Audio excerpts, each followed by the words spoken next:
progression we have for you in this press to handstand series will be the eccentric press at the wall, which means the negative or the reversal, the coming back down to the ground. So we'll start this in the handstand at the wall. And again, maybe 8 inches or so, 5 inches or so from the wall. So we start off in the handstand, we lean the hips, shoulders into the wall, straddle, and we lower down slowly, as slow as we can, until we get down to the ground. Okay, so we can also try to find a couple of checkpoints as you get stronger in this process. So we can try to find that initial position that we've frozen on the floor where we're in a wide straddle and our lower back's on the wall. We continue going further and try to find this pancake position, the straddle compressed position. So really we're focusing on just the downward portion of this press to handstand from top to bottom.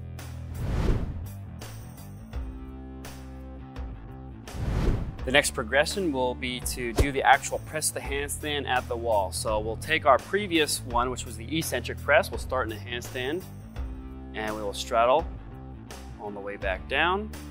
Just tap the toes if you can, and then we'll be going back up to the handstand, the actual press.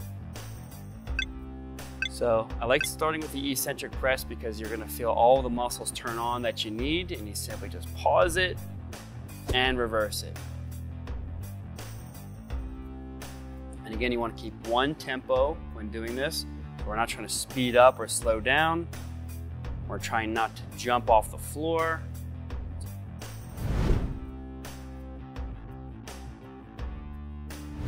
From here, we're going to try the jumping straddle to handstand progression. So we'll start off in a tuck position, and we're going to use, the point here is we're moving away from the wall, and now we want to jump through the positions of our press to handstand, focusing on the positions and getting the hip compression. So we'll start off in the tuck, and we'll simply just jump, straddle up, tuck back down.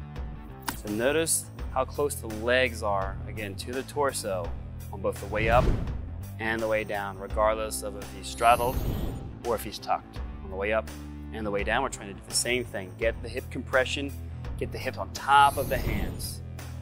And so we've broken away from the wall. We're in free space here, and we're going through a straddle press to handstand with momentum. So it's important to know that you know how to bail and fall out of this too, and you can see our other videos on how to fall out of handstands. Usually that's either a cartwheel out or some sort of roll.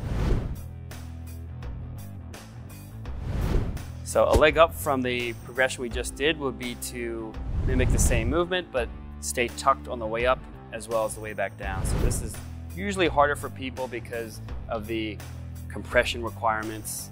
And we'll start off in the same way. We'll put the hands on the floor with the parallettes. We'll jump up, and we're focusing on getting the hips on top of the hands.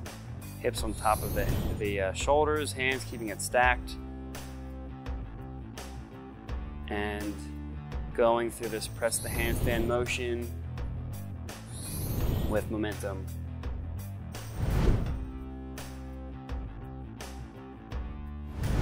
Next, we'll be doing the elevated press to handstand. So we'll be starting with the legs higher than the surface of the hands. So we've got a panel mat here. We'll start with the legs in the straddle position, and the hands will be on the floor. And we're really combining a lot of the previous progressions here. So we're starting off in this compressed position. You can see Jared has the torso and chest close to the legs.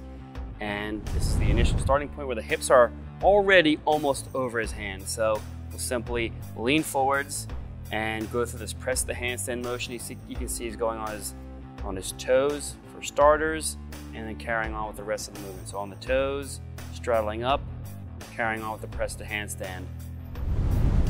So the beauty of this one is the hips are already in an ideal position. And again, you can see how much flexibility this requires. If you can't get into this shape, it's already a lot harder to do this skill. So the hips are on top, and the transition is pretty smooth. Now, as this gets easier, you start to lower the height of where the legs are, or if you're more flexible and want to make this easier, you can raise the height of the panel mat.